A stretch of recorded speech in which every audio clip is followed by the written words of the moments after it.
बिस्मिल्लाहिर्रहमानिर्रहीम, अस्सलाम वालेकुम। एंजाइटी डिसऑर्डर्स का जो इलाज है, उसकी जो मैनेजमेंट है, उसके लिए हम टॉक थेरेपी जो यूज़ करते हैं, जो मोस्ट एफिशिएंट टॉक थेरेपी है, डेट इज़ सीबीटी। सीबीटी बहुत ज़बरदस्त थेरेपी है, जिसके ज़रिए अगर किसी को यूज़ करनी आती हो, अगर साइकोलॉजिस्ट को, थेरेपिस्ट को इसे यूज़ करना आता हो, तो वो वंडर क्रिएट कर सकता है। तो एंजाइटी डिसऑर्डर जो कि मोस्ट ऑफ जनरल पॉपुलेशंस के अंदर जो है वो प्रेवलेंट करते हैं, यानी आम लोगों के अंदर पाए जाने वाले डिसऑर्डर्स हैं, उनको हम जो है वो साइकोलॉजिकल मसाइल हैं या नफ्सियाती मसाइल हैं, उनको हम किस तरह से मैनेज कर सकते हैं, इस लेक्चर में हम उसको जो है वो प्रोब करने की कोशिश करते हैं। उसके इस क्वेश्चन का आंसर देने की कोशिश करते हैं। सबसे पहले एंजाइटी डिसऑर्डर्स कौन कौन से हैं? पैनिक अटैक्स है, agoraphobia, social phobia, specific phobias, generalised anxiety disorder, और एक इसमें जो हमने पढ़ा था PTSD, post traumatic stress disorder भी है, और ऑब्सेसिव कंपल्सिव डिसऑर्डर्स हैं, ओसीडी। ये भी एक जो है वो किसी थॉट्स का या किसी काम को बार बार करना, एक थॉट का बार बार आना, ये वो डिसऑर्डर्स हैं। आगे चलते हैं। देखिए ज़रा, यहाँ पे एंजाइटी को मैनेज करने के दो तरीके हैं। एक तो मेडिकेशन है, जो SSRIs, ये मेडिकेशन का नाम है, जो बाज़ार में अवेलेबल होती हैं। सेलेक्टिव सेरोटोनिन रीअपटेक इनहिबिटर्स, ये SSRIs होती हैं। हाँ, ये तो साइकेट्रिस्ट जो हैं वही इसको प्रिस्क्राइब कर सकते हैं, लेकिन साइकोलॉजिस्ट के बिहाफ पे जो टॉक थेरेपीज हम यूज़ करते हैं, दूसरा मेथड जो है वो इसकी मैनेजमेंट का, that is therapy, talk therapy. तो टॉक थेरेपी में हम CBT पढ़ने जा रहे हैं। एंजाइटी क्या है? एंजाइटी देखें, एंजाइटी आपका एक जिस्मानी रिस्पॉन्स है या जज्बाती रिस्पॉन्स है किसकी तरफ, जो आपके माहौल में या आपके अंदरूनी या आपके कोग्निशन में कोई ख़तरा मौजूद है, उसकी तरफ आपका जिस्मानी या जज्बाती रिस्पॉन्स होता है। मतलब आपको लगता है कि बाहर जो है वो, मैं बाहर जाऊंगा तो मुझे जो है वो मार दिया जाएगा। तो ये एक्सटर्नल या जो इन्वायरमेंटल स्टिमुलस है, इसकी बुनियाद पर आप जो हैं वो इमोशनली आप डर फील करते हैं जज्बाती तौर पे, और आप जो हैं वो डर जाते हैं, आपकी फीलिंग, और जिस्मानी तौर पे आपकी हार्ट बीट बढ़ जाती है, आपके हाथ कांपने लग जाते हैं। सो एंजाइटी के जो ओके जी, सो हमने बात की कि एंजाइटी के 3 तरह के जो है ना, वो कह लीजिए कि 3 पर्सपेक्टिव हैं जिनको हम स्टडी कर सकते हैं। तो CBT उन तीनों को जो है वो स्टडी करते हुए उन तीनों पर्सपेक्टिव्स के हवाले से हमें जो है वो गाइड भी करती है, और हमें जो है वो ट्रीटमेंट भी फ्राहम करती है। तो पहला जो है वो आपका कोग्निटिव पार्ट है, कंपोनेंट है। दूसरा जो है वो आपका इमोशनल जो है वो कंपोनेंट है। तीसरा आपका फिजिकल रिस्पॉन्सेज या फिजिकल कंपोनेंट्स हैं, बिहेवियर कंपोनेंट जिसे हम कहते हैं। सो सबसे पहले कोग्निटिव कंपोनेंट की तरफ जाते हैं। कोग्निटिव कंपोनेंट में आपकी थॉट्स आती हैं। जब आप किसी एक्सटर्नल स्टिमुलस से आप डरते हैं या आप जो है वो कोई फियर आपको लाहिक होता है, तो सबसे पहले ये चीज़ आपके दिमाग में या आपके कोग्निशन में जो है वो हिट करती है या ट्रिगर होती है। तो ये देखिए, फियर थ्रू इंक्रीज एड्रेनालिन। तो कोग्निटिव, बाहर आपने किसी कुत्ते को देखा, क्योंकि आप कुत्तों का बहुत डर लगता है आपको, तो आपका एड्रेनालिन जो हार्मोन है, उसकी जो क्वांटिटी है वो आपकी बॉडी में इंक्रीज हो जाएगी और आप ज़्यादा डरने लग जाएंगे। सो द थॉट ऑफ, दूसरी तरफ ये देखिए, thoughts of danger which increase alertness. जब आप डर फील करेंगे, उसकी वजह से आप ज़्यादा अलर्ट हो जाएंगे and make the person scan for danger. तो कोग्निटिवली आप जो हैं वो फील किया डर, आपने डर फील किया, और आप अब ख़तरे को स्कैन करना शुरू कर देंगे, भांपना शुरू कर देंगे। कोग्निटिव रिस्पॉन्सेज के बाद जो है वो इमोशनल रिस्पॉन्सेज की तरफ जाएं, तो क्या है उसमें आप जो है वो सैड फील करते हैं, आप जो है वो एम्प्टी फील करते हैं, आप जो है वो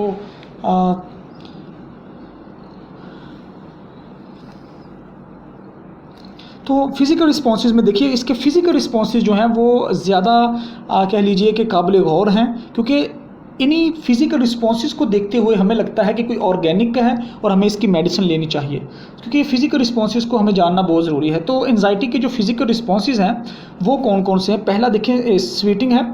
स्वेटिंग यानी आपकी बॉडी में पसीना आना, और आपकी बॉडी से पसीना निकल आता है। फीलिंग सिक, बिल्कुल आप बीमार जो है वो फील करना शुरू कर देते हैं। फीलिंग हॉट, ये फीलिंग हॉट है result of increase blood flow around the body. And feeling the urge to empty bladder, आपको बार बार जो है वो वॉशरूम जाना पड़ेगा, आपको जो है वो यूरेन आएगा, और यूरेन आने का मतलब ये होगा कि आप जो है अपनी बॉडी को जो है वो हल्का करना चाह रहे हैं, अपनी बॉडी को, वो डर जो है वो आपकी बॉडी से निकलना चाह रहा है। शेकीनेस आपके हाथ पाँव कांपना शुरू हो जाएंगे। The effect of adrenaline being release into the body, ये हाथों का कांपना जो है वो एड्रेनालिन की रिलीज़ या उसकी सिक्रीशन की वजह से होता है। फिर हार्ट पाउंडिंग है, increased heart rate and pump rate to pump blood to the muscles giving the ability to run away faster. तो ये फ्लाइट, जब हार्ट आपका पंप करेगा तो आपकी पूरी बॉडीज़ के अंदर जो है वो ब्लड सर्कुलेट करेगा और आप वहाँ से वहाँ पर फ्लाइट यानी वहाँ से भागना या वहाँ से निकल जाने की कोशिश करेंगे आप। हाइपर वेंटिलेशन, सांस का तेज़ हो जाएगी। Increase breathing which increases the oxygen supply, oxygen rich blood to the muscles. Supply oxygen की आपको ज़्यादा, क्योंकि आप ज़्यादा तेज़ी से सांस लेंगे तो आपकी जो है वो ज़्यादा ऑक्सीजन की आपको ज़रूरत होगी। तो मसल टेंशन और मसल्स के अंदर पेन भी इसका फिजियोलॉजिकल सिम्टम है एंजाइटी का। इस वजह से इनको जानना बहुत ज़रूरी है। यानी कोग्निटिव और जो है इमोशनल कंपोनेंट के कंपेयर फिज़िकल कंपोनेंट्स को जानना और उसको इन अकाउंट रखना बहुत ज़रूरी है, ताकि आपको पता लग सके कि ये कोई ऑर्गेनिक नहीं बल्कि ये एक साइकोलॉजिकल प्रॉब्लम है जिसका इलाज जो है वो थेरेपी से हो सकता है। What does anxiety, when does anxiety become a disorder. तो एंजाइटी जो है वो डिसऑर्डर कब बनती है। देखिए, एंजाइटी तो एक नॉर्मल जो है वो डे टू डे लाइफ जो है उसका एक रिस्पॉन्स है। एंजाइटी हमें काम करवाती है, एंजाइटी हमें जो है वो डेडलाइन से पहले हमें अपना काम मुकम्मल करना या जो है वो अपनी ज़रूरियात या अपने वादों को पूरा करने के लिए हमें जो है वो उकसाती है, मोटिवेट करती है। तो एंजाइटी बड़ी ज़रूरी है। तो लेकिन एंजाइटी जो है वो डिसऑर्डर कब बन जाती है। When anxiety responses become anxiety disorders when distorted thinking, stress, physical symptoms and avoidance increase and create significant problem in daily life। Anxiety की वजह से अगर आप लोगों को अवॉइड करना शुरू कर दें, सिचुएशंस को अवॉइड करना शुरू कर दें और कुछ फिजिकल सिम्टम्स जैसे कि अभी हमने डिस्कस किए वो ज़ाहिर हो जाएं और आपकी जो डेली लाइफ है, डे टू डे लाइफ की जो एक्टिविटीज़ हैं वो बिल्कुल ख़त्म हो जाएं या बिल्कुल जो है वो बिल्कुल डिस्टर्ब हो जाएं, तो फिर हम जो है वो इसको डिसऑर्डर कहेंगे। What is cognitive behaviour therapy. So इसकी कुछ डेफिनेशन या कुछ इसका जो है वो रिव्यू है कि कोग्निटिव बिहेवियर थेरेपी होती क्या है। A therapy using a mixture of cognitive यानी thought processing and behaviour techniques. जैसे हमने बताया कि जैसे इसके नाम से ही ज़ाहिर है, as its name shows cognitive और बिहेवियर, तो कोग्निटिव और बिहेवियर टेक्निक्स को साथ मिलाते हुए हम पर्सन्स के एनवायरनमेंट, उसकी thought, feelings, behaviours and impact of these on their health and functioning, इसको हम जो है वो डिस्कस करते हैं और इसको स्टडी करते हैं कि कोग्निटिव और बिहेवियर टेक्निक को यूज़ करते हुए जो इंसान जिस इन्वायरमेंट में रह रहा है, फिर उसकी जो थॉट्स हैं, जो उसकी फीलिंग्स हैं, जो उसके बिहेवियर्स हैं और इन सब का इम्पैक्ट उसकी हेल्थ पर और उसकी फंक्शनिंग पर, इसको हम जो स्टडी करते हैं। और कोग्निटिव और आगे चलते हैं तो cognitive techniques address the thoughts and thought patterns which may be unhelpful and may trigger और increase the anxiety. So cognitive जो थेरेपी है उसका सबसे पहला पार्ट ये है कि ये आपकी फॉल्टी थिंकिंग या ऑटोमेटिक थॉट जिसे हम कह सकते हैं उनको रिकॉग्नाइज करने में, उस पैटर्न को रिकॉग्नाइज करने में हमारी मदद करती है कि कौन सी ऐसी थिंकिंग है जो मतलब हमें एंजाइटी को ट्रिगर कर रही हैं। फिर उसके बाद आ जाता है behaviour techniques, address the behaviours which may be use by a person to reduce their anxiety और अवॉइड इट ऑल टुगेदर। अब एंजाइटी का बिहेवियर पार्ट ये है कि आप जब आपको एंजाइटी होगी तो आप बिल्कुल उसी सिचुएशन में नहीं जाना चाहेंगे, आप अवॉइड करेंगे। तो CBT जो है वो हमारे बिहेवियरल पर्सपेक्टिव को या हमारे बिहेवियरल पार्ट ऑफ पर्सनैलिटी को उसको एड्रेस करती है ताकि हमारी लाइफ जो है वो मतलब एक हेल्दी जो है वो लाइफ स्टाइल हम अपना सकें। Principles of CBT: a person's environment, emotion, thoughts and behaviors are linked। So हम ये कह सकते हैं कि जो जिस इंसान जिस इन्वायरमेंट में रह रहा है या जो उसकी थॉट्स हैं, हम ऐसा नहीं कह सकते कि वो इन्वायरमेंट और थॉट्स का कोई ताल्लुक नहीं है।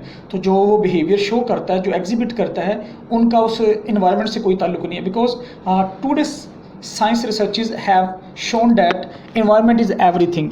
तो अगर आपका इन्वायरमेंट जिस इन्वायरमेंट में रहते हैं वो इन्वायरमेंट आपकी थॉट्स, इमोशंस और आपके बिहेवियर सबको जो है वो इन्फ्लुएंस करता है। सो पहला प्रिंसिपल इसका ये है।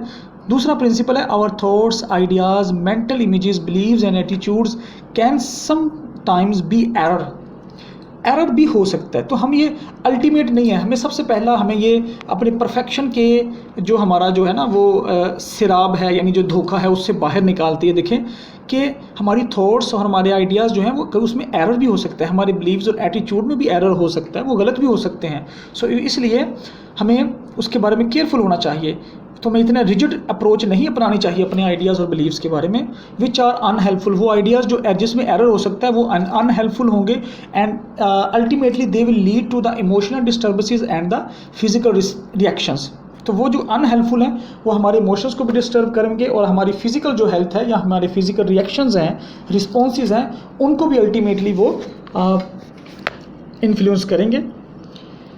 These emotional and physical disturbances, जो अनहेल्दी आइडियाज़ और थॉट्स या फॉल्टी थॉट्स से पैदा हुए इमोशनल डिस्टर्बेंसेस हैं, वो इमोशनल डिस्टर्बेंसेस है result in the behaviour pattern which are intending to reduce anxiety. Behaviour जो है बंदा जो अपनाता है, याद रखिएगा, वो अपनी एंजाइटी, अपनी परेशानी को कम करने के लिए ही अपनाता है। पहले थॉट आई, थॉट से फीलिंग आई और फीलिंग से बिहेवियर जनरेट हुआ। वो बिहेवियर जो है वो जो जनरेट होता है वो उस एंजाइटी को कम करने के लिए और फियर को कम करने के लिए जनरेट होता है, जो कि सोचने से हमारे आई थी।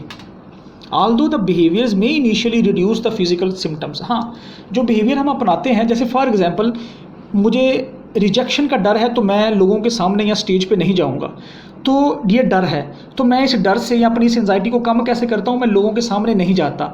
So for the time being initially ये मेरा जो बिहेवियर रिस्पॉन्स है, इससे मैं लोगों के सामने ना जाकर एंजाइटी से तो बच गया, रिजेक्शन से तो बच गया, लेकिन ये अल्टीमेटली क्या मैं ऐसा पूरी ज़िंदगी ऐसा कर सकता हूँ? नहीं। Long run, in long term they make the symptoms worse and create vicious cycles. तो ये बार बार फिर उसी साइकिल में आ जाता है कि अनलर्न जो बिहेवियर्स हैं वो बार बार आपके सामने आ जाते हैं। जब आप किसी एक क्यू को या इशारे को देखते हैं तो उसी फीलिंग में वापस चले जाते हैं और ये सर्कल चलता रहता है। तो लंबी रेस में अगर हम बात करें तो ये फ़ायदेमंद नहीं है, सिचुएशन से बिल्कुल अवॉइड करना। आगे आ जाते हैं, ये देखें बहुत अच्छे तरीके से यहाँ पे हमें समझ आएगी कि पहले क्या होता है, साइकिल है क्या ये एक्चुअली। सबसे पहले जो है वो थॉट्स आती है भाई, तो कोग्निटिव पार्ट जो है वो सबसे पहले है।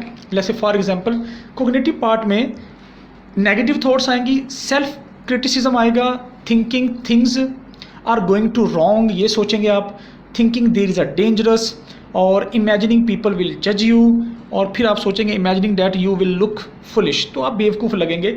ये आपके थॉट्स जो हैं वो प्रोवोक होती हैं, थॉट्स प्रॉम्प्ट होती हैं आपके ब्रेन में whenever you are in any situation. तो ये सिचुएशन है, कोई एक सिचुएशन है, उसके बाद कोग्निटिव या थॉट्स के बाद आपके पास फीलिंग्स आती हैं। आप फील करते हैं अनप्लेजेंट, एंजियस, परेशान, गुस्से में, एंग्री, डिप्रेस्ड, और डिप्रेस्ड मीन आपकी मोटिवेशन बिल्कुल लो होती है, एनर्जी लो है। इसमें फिर फिजिकल रिएक्शंस आपके क्या होंगे? जब आप परेशान, गुस्से में या डिप्रेस फील करेंगे तो आपके physical reaction heart पॉन्डिंग, feeling hot, sweaty, पसीने का आना, हाथों का कांपना, सर में दर्द, स्टमक क्रैम्प्स और नोजिया, उल्टी या वॉमिटिंग का आना। फिर बिहेवियर क्या होगा? अब इस पूरी में आप, क्योंकि आप परेशान हो गए, अपनी एंजाइटी को कम करने के लिए आप बिहेवियर क्या अपनाएंगे? Avoid situation. आप इस सिचुएशन से, उस जो पहली सिचुएशन ने थॉट्स ट्रिगर की थी, आप उस सिचुएशन से बाहर जाना चाहेंगे।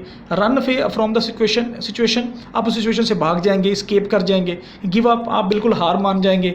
Don't try to go the places और द थिंग और टू डू थिंग्स, आप लोगों से ना मिलना चाहेंगे, ना ही उनसे जो है वो कोई काम करना चाहेंगे उनके साथ मिलके। सो फिर अल्टीमेटली जो है वो आपकी ज़िंदगी के एरियाज़ जो है वो मुसीबत बनते जाएंगे। सो क्या है? सबसे पहले सिचुएशन, उसके बाद है आपकी थॉट्स प्रवोक होंगी, फिर उसके बाद फीलिंग्स प्रवोक होंगी, फीलिंग्स के बाद आपका बिहेवियर रिएक्शंस प्रवोक होंगे, फिजिकल रिएक्शंस या फिजिकल रिस्पॉन्सेज जनरेट होंगे, फिजिकल रिस्पॉन्सेज के बाद आपके बिहेवियर्स जो हैं वो जनरेट होंगे, जो कि एंजाइटी को कम करने के लिए होते हैं। What is the aim of the CBT? So aim क्या है, ये बड़ा ज़रूरी है। तक इस CBT का एम ये है कि हम अपने बारे में जितना ज़्यादा जानेंगे, हम उतना ज़्यादा अपने आप को मैनेज कर पाएंगे। To increase self awareness, to increase a better self-understanding, to help us recognize the negative traps or faulty thoughts or vicious cycles we get caught in, जिसमें हम फंस जाते हैं। to improve self-control by developing the more appropriate cognitive and behavior skills, तो cognitive और behavior skills भी हम सीखते हैं इस CBT में। cognitive skills क्या है और behavior skills क्या है, वो आगे हम एक चार्ट में दिखाते हैं।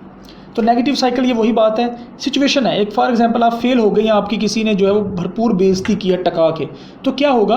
नेगेटिव थॉट्स आएंगी, फिर नेगेटिव थॉट से आपको परेशानी पैदा होगी, यानी फीलिंग जो है पैदा होंगी। फिर आप उस फीलिंग्स की वजह से अनप्लेजेंट फीलिंग्स जो है वो और ज़्यादा डाउट से या अनप्लेजेंट फीलिंग्स प्रोड्यूस होंगी। फिर क्या है? आप और ज़्यादा सैड और डिप्रेस जो है, एंजियस फील करेंगे। फिर उसके बाद जो भी आप काम करेंगे वो जो है मूड आपका उसके अंदर झलकेगा और आप वो मूड आपका उसको इफ़ेक्ट करेगा। You will feel disintegrated from the people and from the environment, और अनमोटिवेटेड फील करेंगे। फिर ये जब ये सारी कंडीशन होगी तो फिर आपको लगेगा कि जो नेगेटिव थॉट्स पहले मेरे माइंड में आएंगी थी वो ठीक हैं। सो अल्टीमेटली आप कंफर्म करेंगे नेगेटिव थॉट्स को कि हाँ नेगेटिव थॉट्स वो ठीक थी। What can you do? Cognitive part और बिहेवियर पार्ट में हम क्या कर सकते हैं? Identify the negative thoughts and thinking patterns which make you feel unpleasant using a thought diary. So ये थॉट डायरी का वर्ड आप याद रखिएगा, इसमें हम अपेंडिक्स ए में इसको पढ़ेंगे। थॉट डायरी हमने रखनी है। वो हमारे कह लीजिए कि वो लोग जो वो दोस्त वो अहबाब जो जिनको नेगेटिव थिंकिंग बहुत ज़्यादा आती है या फॉल्टी थिंकिंग उन्हें पता ही नहीं है लेकिन उन्हें वो परेशान करती है, तो उसके लिए थॉट डायरी हम बनाएंगे। तो मैं वो आपको सिखाऊंगा भी कि किस तरह से उसको काम करती है, किस तरह से आप बना सकते हैं। So label the type of thinking error. Type of thinking error जो है वो टाइप कितनी तरह की, कैटास्ट्रोफिक थिंकिंग है, फिर प्रेडिक्शन थिंकिंग है। तो किस तरह की थिंकिंग होती है कि क्योंकि जो एरर है वो किस तरह की है, आपको तबाही की थिंकिंग बार बार आ रही है, या आप कोई चीज़ की प्रेडिक्शन कर रहे हैं, या आप जो है कुछ और तरह की थिंकिंग है। तो वो टाइप्स भी हम बात करेंगे। Develop the balanced thinking by looking for evidence for against the thoughts and finding new evidence you might otherwise miss। आपको जो थिंकिंग हमने जो थिंकिंग डेवलप हुई है उसके अगेंस्ट हमने कोई एविडेंस भी फाइंड करना है, और हमने हेल्दी एविडेंस जो है वो भी फाइंड करने हैं, और जो जिन एविडेंस को हमने मिस कर दिया है वो भी फाइंड करने हैं। तो ये एविडेंस फाइंड करना दूसरा है। Learn new skills like distractions, फिर सेल्फ पॉजिटिव टॉक और प्रॉब्लम सॉल्विंग स्किल्स जो है ये भी हम कोग्निटिव में सीखते हैं ताकि हम अच्छे से परफॉर्म कर सकें, अपनी एंजाइटी से निकल सकें। बिहेवियर में क्या करना है? Activity monitoring, link activity thoughts and feelings. अपनी थॉट्स और फीलिंग्स जो हैं वो उनको एक्टिविटीज़ के साथ लिंक करें हम, ताकि हमारी जो बिहेवियर हैं वो हमारा जो थॉट से प्रोवोक हुआ है वो बिल्कुल मेल एडजस्टमेंट नहीं बल्कि एडेप्टिव होना चाहिए। बिकम मोर एक्टिव, ज़्यादा एक्टिविटीज़ परफॉर्म करें। This leaves you less time to worry और listen to your negative thoughts. थोड़ा सा उठें चलें फिरें और अपने घर के डेली काम जो हैं वो और कोर्स वो करें। Increase pleasant activities, break task into the small achievable steps. बड़े कामों को छोटे स्टेप्स में डिवाइड करें।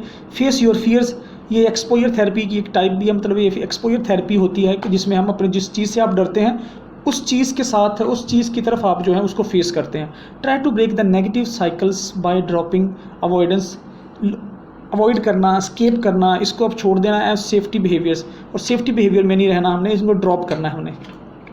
ये है वो थॉट डायरी। थॉट डायरी में एक एग्जांपल दी हुई है। फॉर एग्जांपल सिचुएशन है जी, नए लोगों से मिलना है आपने, ठीक है। सिचुएशन का नाम क्या है? नए लोगों से मिलना है। तो नए लोगों से मिलने से आपको फीलिंग क्या आई? Anxiety, anxious, you feel anxious. So फिर थॉट क्या हुई? थॉट आपके अंदर ये प्रवोक हुई कि nobody will like me, I believe this 90%, यानी 90% मुझे यकीन है कि मैं लोगों से मिलूंगा तो वो मुझे पसंद नहीं करेंगे। What are the thinking errors? इसमें एरर क्या है? इस थिंकिंग में एरर क्या है कि 90% लोग मुझे पसंद नहीं करेंगे। Black and white thinking, catastrophising mind reading. ये इस थिंकिंग का मतलब ये एरर, इस एरर का नाम है, इसको हम कहते हैं ब्लैक एंड वाइट थिंकिंग, या अच्छा या बुरा। ऐसा तो नहीं होता कि हर चीज़ अच्छी या बुरी ही की नज़र से देखी जाए। फिर दूसरी टाइप है कैटास्ट्रोफाइजिंग थिंकिंग, ये है कि मुझे मतलब खतरा है, मुझे जो है वो सब कुछ तबाह हो जाएगा, क्या थिंकिंग ये है आपकी, और इस थिंकिंग को हम ये कहते हैं। और फिर माइंड रीडिंग, आप तो माइंड लोगों का रीड कर रहे हैं, यानी कि आप तो लोगों का माइंड रीड कर रहे हैं कि लोग मुझे पसंद नहीं करेंगे, तो ये थिंकिंग एरर्स हैं हमारे। Challenge what is evidence against this thought, कि मुझे लोग पसंद नहीं करते, इसका कोई इसके अगेंस्ट एविडेंस लेके आएँ। देखें बहुत सारे लोग हैं जो आपके पास आते हैं, I have other friends people ask my opinion about the things. तो आपके पास ऐसे लोग होंगे जो मुख्तलिफ़ चीज़ों पर आपका ओपिनियन लेते हैं, आपकी राय जानना चाहते हैं कि इसके बारे में आपकी क्या है। तो वो अगर आपकी वो राय लेते हैं, आपसे आप मशवरा लेते हैं, तो इट मीन्स कि वो आपको पसंद करते हैं। तो ये एविडेंस है हमारी जो थॉट प्रोड्यूस हुई थी या प्रवोक हुई थी उसके अगेंस्ट। फिर है अल्टरनेट थॉट्स, व्हाट एविडेंस ढूंढ लिया, अब अल्टरनेट थॉट भी ढूंढनी है। What another way of viewing the situation. अब अल्टरनेट थॉट क्या है? I am just nervous about, हाँ अब लोग मुझे पसंद नहीं करते हैं, हमने इसके अगेंस्ट एविडेंस तो ढूंढ लिया कि लोग मेरे पास मशवरा लेने आते हैं। अब इसके अगेंस्ट जो है, अब इसको हमने अल्टरनेट मीनिंग क्या देना, या अल्टरनेट थॉट क्या है। इसका मतलब यह है कि यार मैं, लोग मुझे पसंद नहीं करते ये बात नहीं है, बल्कि मैं नर्वस हूँ, और हर बंदा कहीं ना कहीं सिचुएशन में नर्वस होता ही है। So this is actually the alternate thought, जो कि ओरिजिनल थॉट की जगह पे, जो ऑटोमेटिक थॉट की जगह पे हम रिप्लेस करेंगे। पहले 90% लग रहा था, लेकिन जैसे ही हमने ये एक्सरसाइज की और तो हमें how much do I believe my original thought now, तो 30%। तो अब जो 90% था कि लोग मुझे पसंद नहीं करते, अब 30% वो रह गया कि लोग मुझे पसंद नहीं करते। अब उसका जो रेशो है वो 30% रह गया। उम्मीद है आपको ये लेक्चर पसंद आया होगा। इंशाल्लाह एंजाइटी को मैनेज करने के लिए जो डिफरेंट टॉक थेरेपीज़ हैं वो भी आपके साथ शेयर करेंगे। खुदा हाफिज़।